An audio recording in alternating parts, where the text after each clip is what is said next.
Europe 1, 6h24, l'écho et vous, Jean-Philippe Ballas. Et avec Martial You. Aujourd'hui, Martial, vous vous êtes intéressé à un classement atypique dans le monde de l'économie, celui du site américain Business Insider, qui recense une liste de 11 patrons qui valent de l'or. 11 patrons pas tout à fait comme les autres, puisque ce sont des femmes, et on les trouve chez les grands noms du secteur high-tech. Oui, elles sont 11 et elles valent même plus que de l'or, car leur fortune personnelle est estimée à plus d'1 milliard de dollars chacune. Alors elles, ce sont les patronnes de Hewlett-Packard, de Facebook, de Yahoo, du géant de l'internet chinois Alibaba. Elles ont globalement moins de 50 ans et elles occupent des postes stratégiques à un moment clé pour ces géants du net, celui de l'âge adulte. Elles doivent faire de leurs anciennes startups des entreprises mondiales comme les autres. Et est-ce qu'elles ont le même profil, ces femmes ? Oui, c'est assez étonnant d'ailleurs, oui. Meg Whitman, par exemple, la patronne de Hewlett-Packard, elle avait commencé sa carrière dans la vente de bouquets de fleurs sur Internet. C'est là qu'elle est repérée par le patron d'une toute petite boîte qui se lance et qui s'appelle eBay. Elle fait confiance au fondateur, devient PDG du site de petites annonces avant d'être recrutée par Hewlett-Packard pour relancer une très belle marque de l'informatique, mais totalement en perte de vitesse. Marissa Mayer, patronne de Yahoo, quand elle sort de la prestigieuse université de Stanford, elle a toutes les grandes entreprises américaines qui la veulent, 14 propositions d'embauche.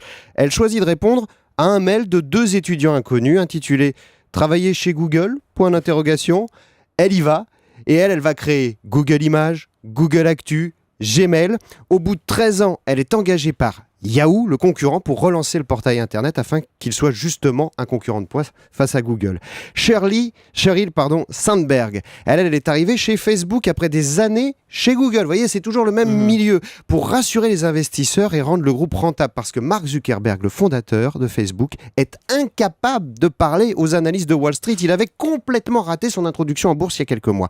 Donc vous le voyez, ce sont des femmes qui en général ont fait des paris à leur début. Elles ont eu des intuitions géniales parce qu'elles ont été à la naissance des stars de la Silicon Valley d'aujourd'hui. Elles y ont cru quand personne ne misait un copec. Et aujourd'hui, ces sociétés sont devenues grandes. Elles doivent affronter la concurrence mondiale, continuer à grandir, mais moins vite, trouver des relais de croissance, aller sur les marchés financiers. Et à chaque fois, ce sont des femmes qui doivent conduire ce changement. Est-ce que ça veut dire, Martial, que finalement les entreprises du net sont moins machos que les grandes entreprises mondiales ? Hélas, non. Parce que quand on regarde les statistiques, c'est quand même pire qu'ailleurs, puisqu'aujourd'hui, le monde du web, il est très largement masculin et blanc.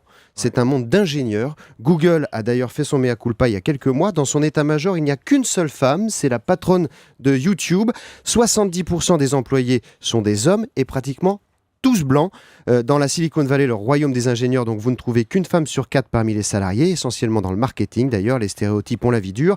Mais quand même, ces 11 businesswomen qui valent plus d'1 milliard montrent bien que la femme est sans doute l'avenir du web. On fait de la poésie ce matin. Merci Martial. À 7h10, vous nous parlerez d'une idée révolutionnaire. Oui, et si on faisait baisser le prix de l'électricité facturée aux entreprises de 30 à 50% en France pour faire revenir les usines dans notre pays? Ça paraît de la folie. Ouais. Eh ben non, ça va même être proposé aujourd'hui aux sénateurs. Et ce sera dans le Zoom Echo. À tout à l'heure, Martial.